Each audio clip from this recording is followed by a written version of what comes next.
යාදනේ දුවේ පුතේ අපි තවත් ගණිත ගැටලුවක් විසඳමු.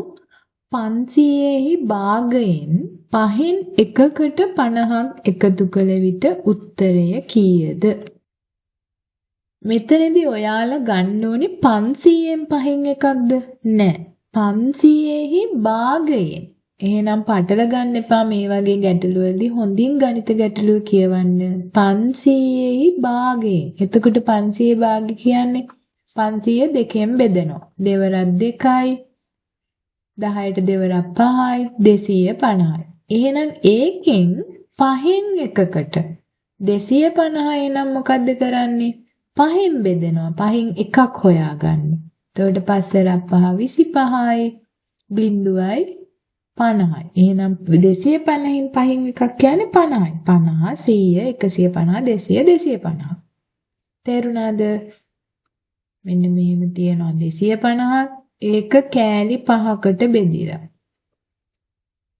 1යි 2යි 3යි 4යි 5යි. එහෙනම් මේක කොටස 50යි. 50, 100, 150, 200, 250. ඊට පස්සේ කියනවා 500 භාගයෙන් 5න් එකකට 50ක් එකතු කළ විට. එහෙනම් අපි හොයාගත්ත 5න් එකක් කියන්නේ 50යි. එහෙනම් මේ 50ට අපි එකතු කරන්න ඕනේ තව 50ක්. බිංදුවයි 5යි 5යි 10යි. උත්තරේ මොකද්ද? 100යි. හොඳයි. අපි තව ගැටලුවක් බලමු. මීටර 72ක් දිග රිබන් පටියක් සමාන කොටස් 4කට බෙදූ විට එක කොටසක දිග කොපමණද? දැන් මේ මීටර 72ක් දිග රිබන් එකෙන් කෑලි කපාගෙන තියෙනවා 4ක්. කෑලි 4ක් සමාන දිගයි. මං අඳින ඒවා සමාන නෑ. මගේ පුතාලා හිතන්නේ මේවා සමානයි කියලා. ඔන්න කම්මැලි කම යන්න වැඩි කරි. හරි සමාන රිබන් කෑලි 4ක්. එහෙනම් අපෙන් අහනවා එයින් එක කොටසක දිග කොපමණද කියලා. කොච්චර ලේසිද නේද? මොකද කරන්න ඕනේ? 72 4ෙන් බෙදනවා. මේ එක කොටසක දිග හොයාගන්න 4ෙන් බෙදනවා.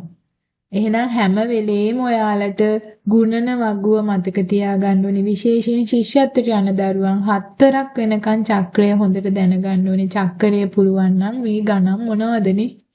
ඕන එකක් බෙදීම, එකතු කිරීම, අඩු කිරීම, වැඩි කිරීම. ඔය ටික නෙන්න ඔයාලට ගණිත ගැටළු වල. සහ ඔයාලා හොඳින් හිතන්න ඕනේ. 7ට 4ක් 1යි, 4යි, 7න් 4ක් 3යි, දෙකක් ගේනවා අපි 32ට 4 වරක් 8යි. එහෙනම් 4ක් 8 32යි ඉතුරු නැහැ. එහෙනම් මේක කොටසක දිග කීයද? 18යි. මොනවද ඒකක? මතක ඇතුව ඒකක දාන්න ඕනේ. මීටර 18යි. එහෙම නැත්නම් ලියන්න පුළුවන් මීටර 18යි. තේරුණාද? ඔන්න අපි ගැටලු දෙකක් හැදුවා.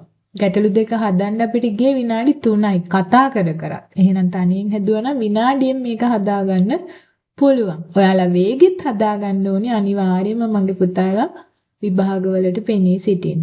එහෙනම් මගේ දරුවන්ට ජයෙන් ජය වේවා.